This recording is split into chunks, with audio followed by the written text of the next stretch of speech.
Hello बच्चों, let's see the question. Energy can neither be created nor be destroyed but still there is energy crisis because a energy gets converted into different forms, b usable form of energy gets converted to the less usable form, c both of the above, d neither of the above. Now to answer this question, first we will discuss here the key concept, and here the key concept will be conservation of energy. Conservation of energy का मतलब होता है कि हमारे पास जो energy होती है वो टोटली कंजर्व रहती है, यानी हम उसको ना तो क्रिएट कर सकते हैं ना तो उसको डिस्ट्रॉय कर सकते हैं. बट यहाँ पे जो एनर्जी होती है इसको हम यहाँ पे कन्वर्ट कर सकते हैं from one form to another form. और यहाँ पे जब हम एनर्जी को one form to another form transform करते हैं या फिर कन्वर्ट करते हैं, इसी के बेसिस पे हमें यहाँ पे जो डिफरेंट एप्लीकेशंस होते हैं उनको हम यूटिलाइज कर सकते हैं. लाइक जैसे हमारे पास यहाँ पे सोलर एनर्जी है, तो जो सोलर एनर्जी है इसको हम यूटिलाइज कर सकते हैं इनटू दी इलेक्ट्रिकल एनर्जी हो गया. या हम यहाँ पे जो हमारे पास सोलर एनर्जी है इसकी हेल्प से ही यहाँ पे जो हमारे पास सोलर कुकर है उसको यूज कर सकते हैं for cooking the food.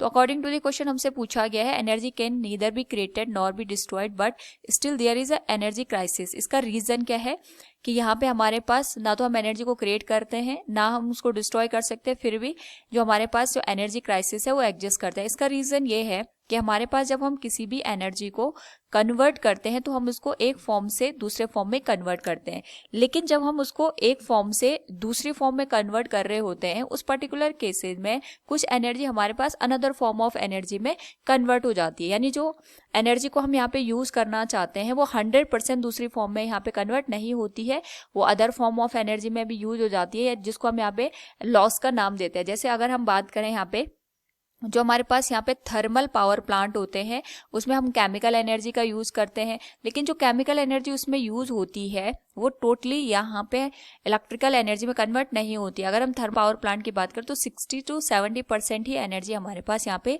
Electrical energy में कन्वर्ट होती है. बाकी की एनर्जी हमारे पास यहाँ पे हम कह सकते हैं जैसे हीट की फॉर्म में, या फिर हमारे पास जो रेजिड्यू यहाँ पे बन जाता है, या फिर स्मोक वगैरह की फॉर्म में यहाँ पे कन्वर्ट हो जाता है, जिसकी वजह से हम ये कह सकते हैं कि हमारे पास क्योंकि 100% एनर्जी को हम यूटिलाइज नहीं कर पाते, जो कि एक एनर्जी क्राइसिस को शो करता है. So option A will be the right answer. Second one is usable form of energy gets converted to the less usable form, it is also correct one. जैसे हम बात करें यहाँ पे विंड मिल वगैरह की, जिसमें हम यहाँ पे विंड एनर्जी का यूज करते हैं, उस पर्टिकुलर केस में भी जो विंड की वेलोसिटी होती है या विंड की यहाँ पे काइनेटिक एनर्जी होती है इसको हम यूज करते हैं in the form of the electrical energy. लेकिन यहाँ पे अगर हम बात करें जो हमारे पास काइनेटिक एनर्जी होती है विंड की, इसको हम टोटली इलेक्ट्रिकल एनर्जी में कन्वर्ट नहीं कर पाते हैं, क्योंकि यहाँ पे कुछ ना कुछ लॉस हो जाता है, जिसकी वजह से जो हमारे पास यूजेबल एनर्जी है इसको हम यहाँ पे लेस यूजेबल एनर्जी में कन्वर्ट कर लेते हैं, जिसकी वजह से एनर्जी क्राइसिस जनरेट होते हैं. जैसे हम यहाँ पे बात करें ओशन एनर्जी की, या फिर हमारे पास यहाँ पे न्यूक्लियर एनर्जी होता है, तो इन सब में हमारे पास जो यूजेबल एनर्जी होती है वो टोटली हम यहाँ पे दूसरी एनर्जी में कन्वर्ट नहीं कर पाते हैं. तो जो हमारे पास यहाँ पे एनर्जी का कन्वर्जन होता है वो लेस यूजेबल फॉर्म में हमें ऑब्टेन होता है. So we can say here